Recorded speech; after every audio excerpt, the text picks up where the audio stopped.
10월 16일 수요일입니다. 오늘은 창세기 1장 1절로 5절까지 말씀입니다. 창세기만 바로 알아도 예수 그리스도가 보인다 라는 제목입니다. 우리 제목을 다시 한번 따라 읽어봅니다. 창세기만 바로 알아도 예수 그리스도가 보인다. 네, 창세기만 바로 알아도 예수 그리스도가 보인다. 창세기는 기원 시작, 기원에 관한 책이라고 그랬죠. 우주 만물의 기원과 인간의 기원, 그리고 특별히 결혼과 가정의 기원이라는 사실을 우리가 놓치면 안 돼요. 중요한 메타포이기 때문에 그래요. 그 다음에 죄의 시작이 나타나고 있고, 그리고 죽음의 시작이 또 기록되어 있습니다. 그러면서 이제 우리 인간의 구원이 어떻게 시작될 것인지 이런 것들이 기록되어 있고, 그 하나님의 구원의 역사를 펼쳐갈 그 역사를 만들 나라와 민족의 기원이 기록되어 있습니다.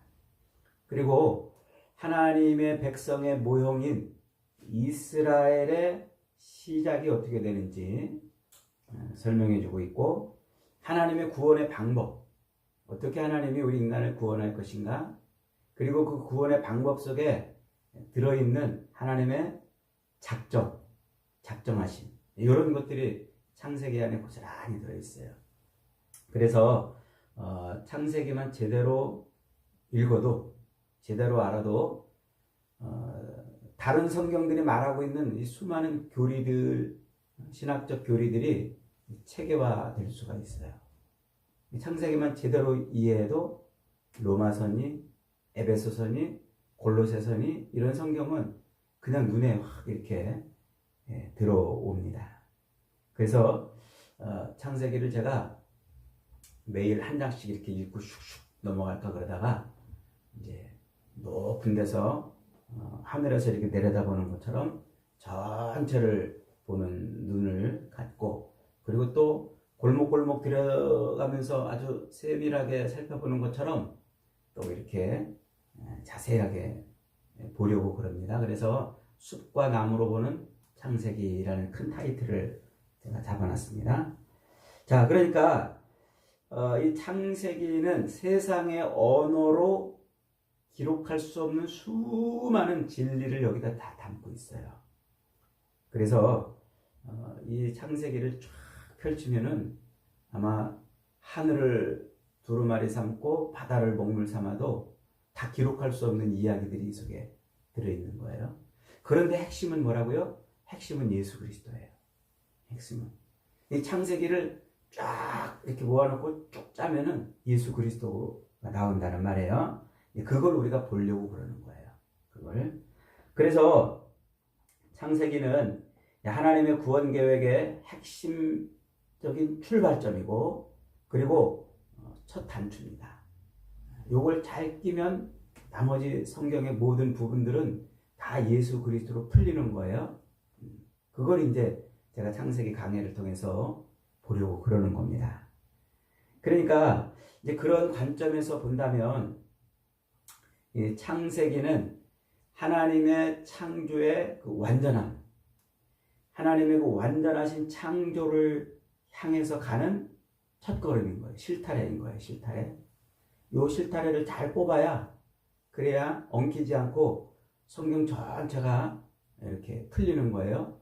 그래서 마지막 요한계시록에서 새하늘과 새 땅으로 완성되는 하나님의 완전하신 하나님의 나라, 그리고 그 하나님과 함께 있는 완전한 안식, 이 안식이 목표예요. 하나님의 완전한 나라와 안식이 목표예요. 그걸 요 창세기서부터 잘 이렇게 풀어 나간단 말이죠. 그러니까 이 말은 무슨 말이냐면, 하나님께서 세상을 창조하시고 어떻게 하다 보니까 죄가 들어와가지고 이 죄를 어떻게 해결해야 되겠네. 그래서 하나님이 예수 그리스도를 이 땅에 보내주셔서 죄 문제를 해결하시는 것이 아니고, 처음부터 작정하고 하나님은 아예 처음부터 작정하시고 이 창조부터 예수 그리스도를 담아 놓으셨단 말이에요. 그래서 어저께 제가 어려운 말로 종말은 창조를 앞선다 이렇게 표현했죠. 그러니까 하나님은 세상을 창조하시고 어쩌다가 죄가 들어와서 어쩔 수 없이 예수님을 이 땅에 보내신 게 아니라 이미 창조 전에 하나님의 그 구원 계획은 완전하단 말이에요. 창조도 완전하고. 왜냐하면 하나님은 전지전능하신 분이잖아요. 하나님이 전지전능하신데 창조해놓고 몰라가지고 죄가 들어올 줄 모르고서 이렇게 하신 게 아니란 말이에요. 다 작정하신 가운데 죄가 이제 생긴 겁니다. 그런데 그런 궁금한 질문이 들잖아요. 그러면 하나님이 죄를 만드셨나요? 하나님이 죄를 또 조장하시는 분인가요? 하나님이 전지전능하신데 죄가 있을 걸, 아담이 그렇게 죄 짓고 타락할 걸 몰랐단 말입니까? 알았다면 그 죄가 어디서 온 겁니까? 하나님이 만든 거 아닙니까? 이런 이제 궁금증이 들고 질문이 들잖아요. 그러나 성경은 하나님은 거룩하신 분이다 그래요. 하나님은 선하신 분이다 그래요. 거룩하시다 선하시다는 말은 죄가 없으시다는 말이에요. 그래서 성경 여러 곳에서 하나님은 거룩하시고 하나님은 의로우시고 하나님은 죄가 없으신 분이시다고, 하나님은 그 악한 죄와 같이 할 수 없는 분이라고 수없이 증언을 해요. 그래서 하나님은 선하시고 안전하신 분이에요. 그러면 도대체 이 죄는 어디서 온 거냐? 이 죄는 성경이 침묵하고 있어요. 그 죄가 어떻게 시작됐는지를 성경이 말하고 있잖아요. 죄의 양상은 교만이에요. 하나님을 대적하는 것이고 하나님을 배반하는 것이고 하나님의 목적과 계획을 틀어버리는 것, 하나님을 대적하는 것을 죄라고 그래요. 이게 죄의 양상인데 그 죄가 어디서 왔는지는 성경이 말하고 있잖아요. 침묵하고 있어요. 이게 신비입니다. 신비. 삼위일체도 성경에 없어요. 다 삼위일체라는 말이 없어요. 삼위일체도 성경에서 어떻게 하나님이 삼위이신 하나님이 한 하나님이신가를 설명하고 있지 않지만, 그러나 우리가 삼위일체를 믿잖아요. 인간의 머리로는 이해할 수 없어요. 삼위일체를. 하지만 삼위일체를 우리가 그냥 이해하는 것처럼 받아들이는 것처럼 죄도 어떻게 시작했는지 그 기원이 어딘지는 성경이 침묵하고 있기 때문에 인간의 이성으로 풀어낼 수 없어요. 그러나 그 죄가 어떻게 하나님과는 상관없이 시작이 됐구나, 이렇게 우리가 인식을 하는 것입니다. 그래서 하나님의 그 섭리를 설명하는 웨스트민스터 신앙고백서, 우리 장로교, 개혁주의 장로교 신앙의 근거를 마련해 놓은 신조죠. 그 웨스트민스터 신앙고백서 5장 2절 2항에 보면은 하나님의 섭리를 설명하면서 모든 만물의 제1원인자가 하나님이라 이렇게 선포해요. 그러면서 제2원인은 인간의 자유의지. 그래서 인간의 그 의지나 감정이나 이성이나 이런 것들을 통해서 모든 일들이 또 벌어지는데, 제1원인이신 하나님이 인간의 그 자유의지를 간섭해가지고 죄를 짓게 만들지 않았다고 말해요. 그러니까 하나님은 죄에 관여하지 않으시는 거예요. 죄를 짓도록 조장도 안 하시고 죄도 관여를 안 하시는데 죄가 관여하는 거예요. 그래서 그런 죄를 하나님이 어떻게 하신다고요? 그 죄를 하나님의 그 작정을 이루시는 수단으로 쓰시는 거예요. 수단으로. 그래서 하나님이 작정하신 그 일이 이루어지도록 자발적으로 또는 우발적으로 또는 필연적으로 죄가 작동을 하게 만들어주셨다, 이렇게 말해요. 좀 내용이 좀 어렵죠? 그러나 이런 내용은 우리가 잊어버리면 안 돼요. 이걸 이해하지 않고 넘어가면 안 돼요. 자꾸 이걸 이해하지 않고 넘어가면 성경의 그 인간적인 표현들을 해석을 잘 못해요. 모든 게 다 하나님 관점에서 해석돼야 되는데 우리 인간의 관점으로 해석을 하면 성경은 인본주의 성경이 돼버려요. 자, 그러니까 하나님께서는 죄와 전혀 상관이 없으신 분이지만 죄와 상관이 없으심에도 불구하고 죄 짓는 자들을 강제해가지고 죄를 짓도록 만드시지도 않으시지만 그 죄를 통해서 하나님의 작정을 이루어 가신단 말이에요. 만일에 하나님이 죄를 만드시거나 조장하시거나 누구로 하여금 죄를 짓도록 하셨다면 하나님의 심판의 근거가 사라져요. 하나님의 심판은 죄에 대한 심판이거든요. 하나님을 대적한 것에 대한 심판. 그러니까 하나님이 누군가에게 죄를 짓도록 강요하시거나 조장하시거나 부추기셨다면 그 죄 지은 자에 대한 하나님의 심판을 할 수가 없어요. 그래서 하나님은 죄에 관여를 안 하시는 거예요. 그래서 인간의 타락한 천사들이나 인간의 자유의지, 그 자유의지가 죄를 조장하고 죄를 짓게 하는 겁니다. 그러나 그 죄가 어디서부터 왔는지는 성경이 침묵하고 있다 이런 겁니다. 분명한 것은 그 죄가 세상에 들어와서 인간을 타락하게 한 것은 하나님의 실수나 우연히 그렇게 된 것이 아닙니다. 영원한 작정 속에 들어있는 거예요. 이게 죄와 관련된 성경의 이야기입니다. 자, 오늘은 5절까지 우리가 읽었습니다. 첫째 날 창조한 거죠. 첫째 날. 태초에 하나님이 천지를 창조하시니라. 땅이 혼돈하고 공허하며 흑암이 깊음 위에 있고 하나님의 영은 수면 위에 운행하시니라. 하나님이 가라사대 빛이 있으라 하니까 빛이 생겼어요. 이게 첫째 날이라고 지금 말하고 있습니다. 자, 태초에 하나님이 천지를 창조하시니라. 이 말은 하나님이 온 우주 만물과 인간의 역사, 곧 시간과 물질을 담은 보물상자 같은 거예요. 이게 인간의 모든 역사를 여기다 다 담아놓은 거예요. 그리고 세상에 존재하는 모든 만물이 다 이 말 속에 들어있는 거예요. 이 보물상자를 탁 여는 게 2절부터예요. 2절부터. 그러니까 태초에 천지를 창조하시니라 이 말에 인간의 모든 역사도 들어있고 세상의 모든 만물이 다 들어있는 거예요. 그 역사와 만물을 하나하나 살펴보려고 이제 그 보물상자를 탁 펼치는 게 2절부터 내용이라는 겁니다. 자, 이 태초에라는 말은 시간의 시작을 의미해요. 시간의 시작. 이 땅에 존재하는 모든 만물이 하나님의 창조에 의해서 형태화, 눈에 보이는 형태, 현상으로 만들어진 그 시작점이 바로 여기란 말이에요.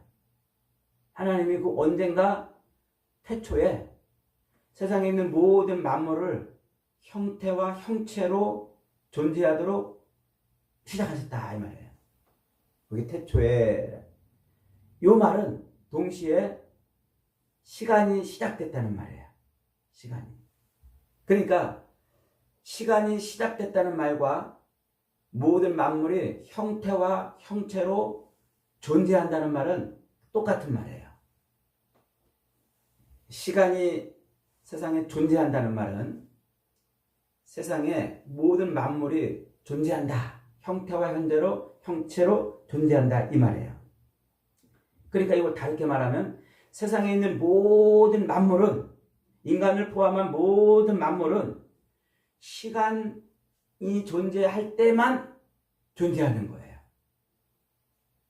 이 철학적인 이야기라 여러분이 안 들어보신 이야기라 쉽게 이해가 안 될 수 있겠습니다만 잘 생각해 보면 그 말이 맞네. 이게 이해가 돼요. 존재하는 모든 것은 그때부터 존재했단 말이에요. 태초에부터. 그러니까 그때 시간이 시작됨과 동시에 모든 만물의 형태와 형체가 시작이 된 거예요. 그러니까 만물은 시간 속에 존재하는 거예요. 시간 속에. 그러니까 시간이라는 것은 곧 만물이 존재하는 형태고, 시간이 사라지면 만물도 사라져요. 시간이 사라지면. 그러니까 태초 전에, 태초에라는 말 전에 하나님이 세상의 모든 만물을 창조하시기 전에는 만물이 존재하지 않은 거예요. 왜냐하면 시간과 만물은 같이 존재하는 거니까요. 시간이 없었단 말이에요, 그때는. 태초에라는 말은 이제 시간이 시작됐다 이 말이고, 시간이 시작됐다 이 말은 모든 만물이 형태와 형체를 가졌다 이 말이거든요. 그러니까 시간이 시작되기 전에는 만물이 있었을까요? 없었을까요? 없었단 말이에요. 그래서 하나님의 창조는 어디서 시작됐다고요? 없는 데서 시작한 거예요. 어떤 사람들은 하나님의 창조를 이렇게 흐물흐물, 형태도 없고 그냥 물처럼 흐물흐물 되어 있는 어떤 존재에서 하나님이 그렇게 주물러가지고 천지를 창조했다 이렇게 말하는데 그게 아니란 말이에요. 주무를 것조차도 없었던 때 하나님이 창조를 시작하신 것이다 하는 것입니다. 자, 이 사실을 확증하는 게 바로 2절 말씀입니다. 2절. 자, 이제 요 보물상자를 쫙 열어보는 겁니다. 2절 같이 있습니다. 시작. 땅이 온돈하고 공허하며 흑암이 깊음 위에 있고 하나님의 영은 수면 위에 운행하시니라. 혼돈이라는 말은 히브리 말로 토후라고 하는데 형체가 없다, 무의미하다, 질서가 없다 이런 뜻이에요. 형체가 없다, 질서, 무질서하다, 혹은 의미가 없다 이런 뜻이란 말이에요. 자, 그 다음에 이제 공허하다 할 때 그 공허는 텅 비어있다 이런 말이에요. 텅 비어있다. 그러니까 형체도 없고 텅 비어있는 상태, 이 상태가 바로 창조 이전의 상태예요. 태초에 창조하시니라 이전의 상태. 하나님은 그 아무것도 존재하지 않던 그 혼돈과 공허의 상태, 곧 무의 상태에서 만물을 만드시고 세우시고 채우셨어요. 그리고 그 만들어진 형태에 존재의 의미를 부여하셨어요. 이게 창조입니다.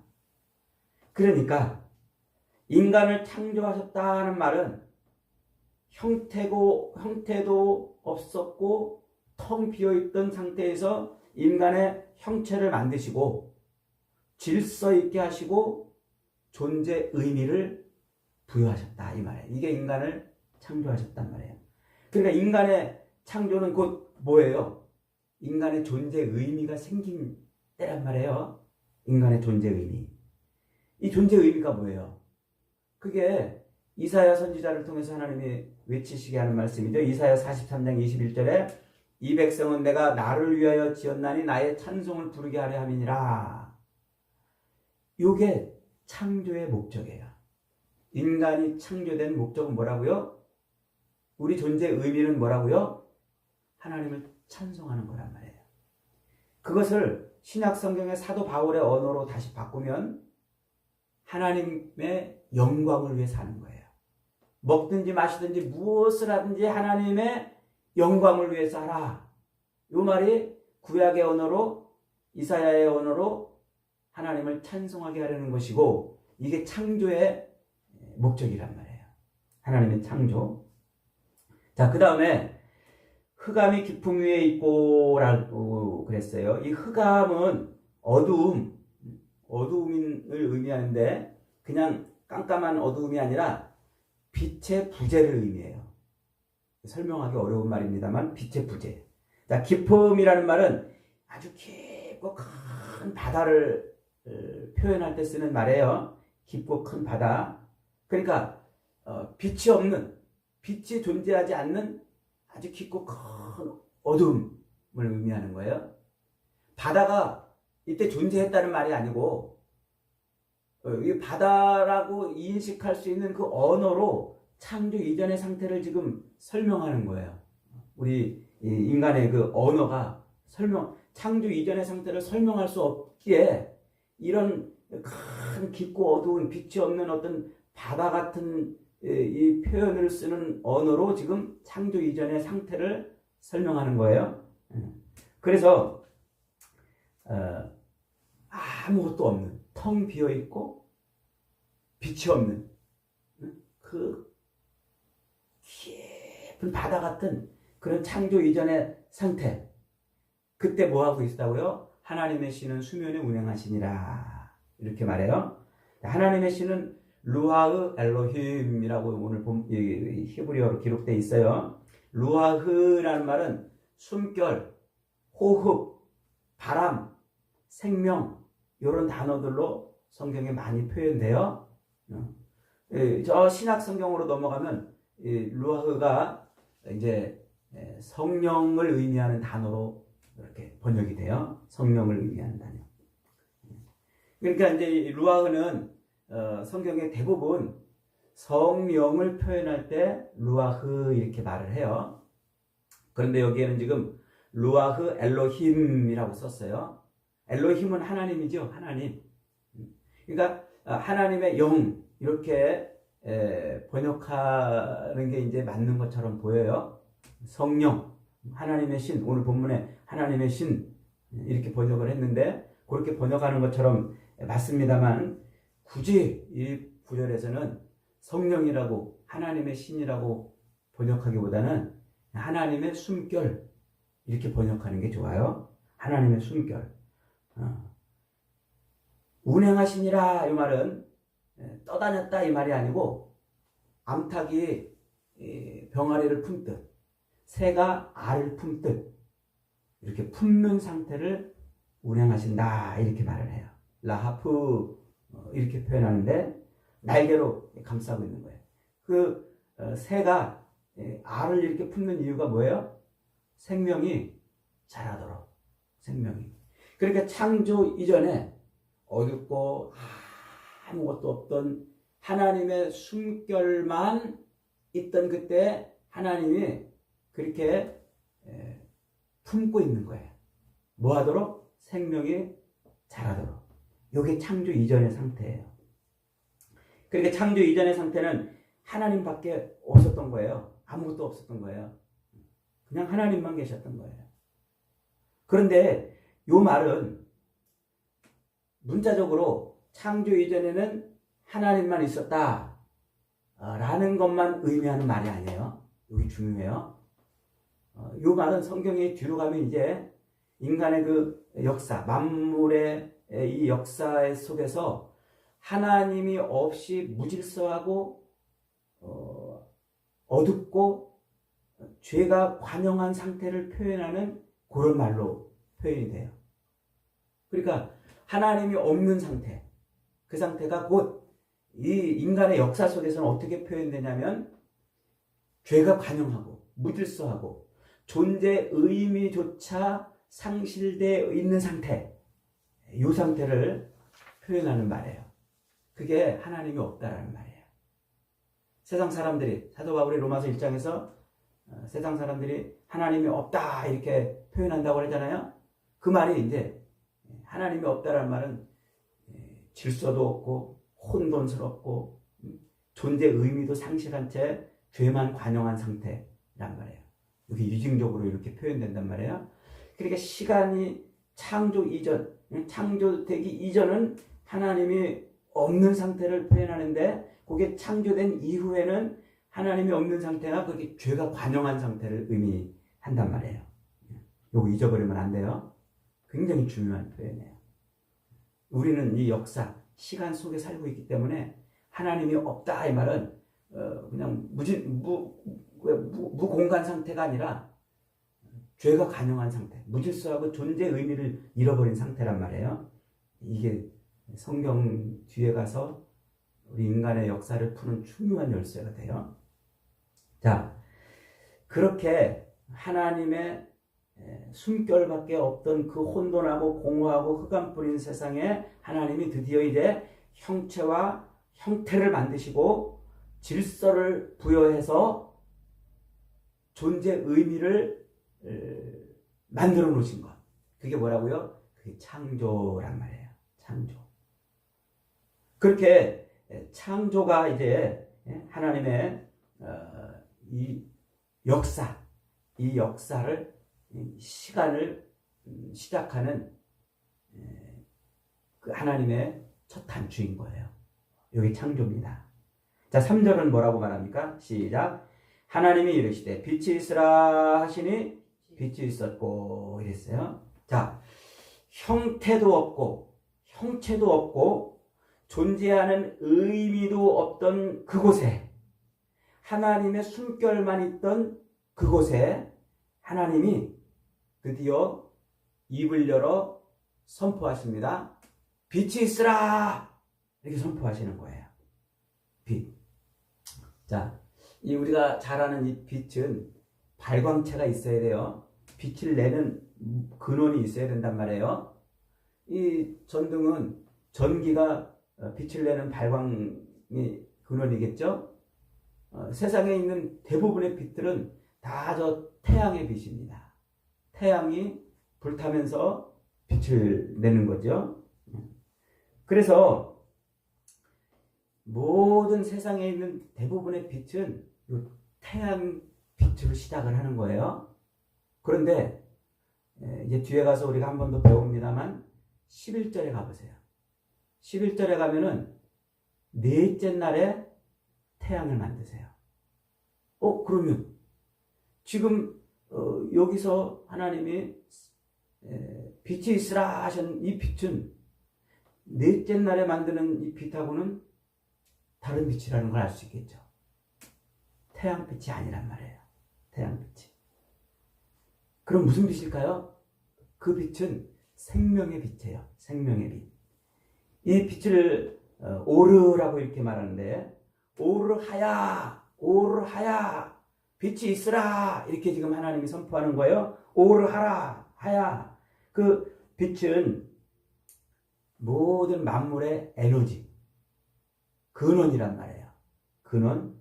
그리고 모든 만물이 존재하게 되는 힘이에요. 힘. 햇빛에 의한 빛이 아니고 모든 만물이 시작되는 그 빛이란 말이에요. 그 에너지란 말이에요.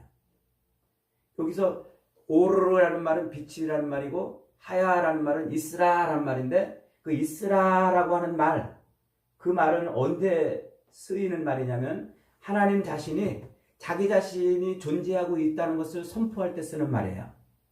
여기 언제 쓰였냐면 저 출애굽기 3장에 가면은요, 모세가 이제 애굽에서 도망쳐 나와서 막 광야를 헤매다가 이 떨기나무가 불타니까 막 거기 가가지고 이렇게 보는데 거기서 누굴 만나요? 하나님을 만나잖아요.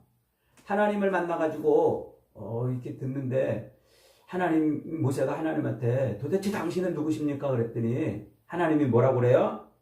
나는 스스로 있는 자니라 그래요. 나는 스스로 있는 자니라.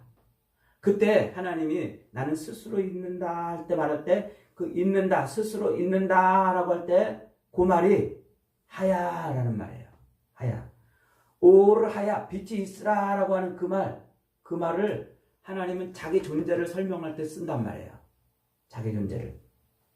그러니까 하나님께서 빛이 있으라 라고 쓰신 그 첫째 날의 빛은 태양빛이 아니고 하나님의 존재의 빛이란 말이에요. 존재의 빛.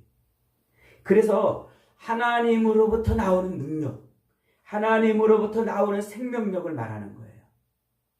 그게 하나님이 첫째 날에 펼쳐놓으신 빛이란 말이에요. 만물이 존재하는 근원이고 만물이 존재하는 힘이고 만물에 존재하는 생명력을 하나님이 첫째 날에 쫙 펼치신 거예요. 이게 뭘까요? 사도 요한은 요거를 요한복음 1장에서 이렇게 해석해 줬어요. 우리에게. 요한복음 1장 1절에 가면 태초에 말씀이 계시니라 그 말씀이 하나님과 함께 하셨으니 그 그 말씀은 곧 하나님이시라. 그가 태초에 하나님과 함께 계셨고 만물이 그로 말미암아 지은 바다 되었으니 지은 것이 하나도 그가 없이 된 것이 없느니라. 그 안에 생명이 있었으니 이 생명은 사람들의 빛이라. 이렇게 말해요. 그 빛이었던 거예요. 그러니까 사도 요한은 예수님이 태초에 하나님과 함께 계셨고 만물이 하나님이 만드신 만물이 그로 말미암아 생명을 얻었다. 이렇게 말하는 거예요. 그러니까 모든 하나님이 만물을 만드실 때 그 모든 만물의 생명력이 누구란 말이에요? 예수 그리스도란 말이에요. 그래서 시편 36편 9절에서 시인은 이렇게 노래해요. 대저 생명의 원천이 주께 있사오니 주의 광명 중에 우리가 광명을 보리이다. 주님의 빛 안에서 우리가 그 빛을 누린단 말이에요. 그게 우리의 생명이란 말이에요. 내가 존재하는 그 존재의 힘, 존재의 원천, 존재의 그 근원이 누구란 말이에요? 그분 예수 그리스도란 말이에요. 예수 그리스도는 이렇게 창조 때부터 계셨던 분이에요. 하나님이 천지 창조를 하시고 모든 만물을 창조하시고 어쩌다가 인간이 타락해가지고 할 수 없이 예수 그리스도가 등장한 게 아니라 이미 하나님은 창조 때부터 구원을 설계하고 계셨던 거예요. 이게 창조 속에 들어있는 하나님의 신비입니다. 그래서 창조주 하나님은 태초에 만물을 만드시기 전에 이미 예수 그리스도를 모든 만물의 생명, 모든 만물의 주, 모든 만물의 원천이 되게 하시기 위해서 예수를 펼쳐놓으신 거란 말이에요. 사도 바울은 그 장면을 이렇게 해석해 줬어요. 골로새서 1장 16절 18절에 가면 만물이 그에게서 창조되되 하늘과 땅에 보이는 것들과 보이지 않는 것들과 혹은 왕권들이나 주권들이나 통치자들이나 권세들이나 만물이 다 그로 말미암고 그를 위하여 창조되었고 또한 그가 만물보다 먼저 계시고 만물이 그 안에서 섰느니라. 그는 몸인 교회의 머리시라. 그가 근본이시요 죽은 자들 가운데 먼저 나신 이시니 이는 친히 만물의 으뜸이 되게 하려 하심이라. 하나님이 세상 모든 만물을 창조하실 때 그 모든 만물의 머리가 되게 하시려고 그리스도를 세상에 먼저 선포하셨단 말이에요. 그리고 그 그리스도로 말미암아 예수로 말미암아 만물이 존재하게 하셨단 말이에요. 이게 창조주 하나님이 창조하신 창조의 첫 단추예요. 놀라운 이야기 아닙니까? 그러니까 창세기 1장 오늘 우리가 읽은 이 4절 5절은 하나님의 그 위대한 선포, 하나님이 빛과 어둠을 나누시고 빛을 낮이라 부르시고 밤을 어둠이라 부르시다 하는 것은 전능하신 하나님, 그 하나님의 신적인 능력으로 하나님이 모든 만물의 근원 생명력을 그리스도로 삼게 하시고 그 그리스도에게 속하지 않은 자를 어둠이라 부르고 그리스도에게 속한 자를 낮이라 갈라내셨단 말이에요.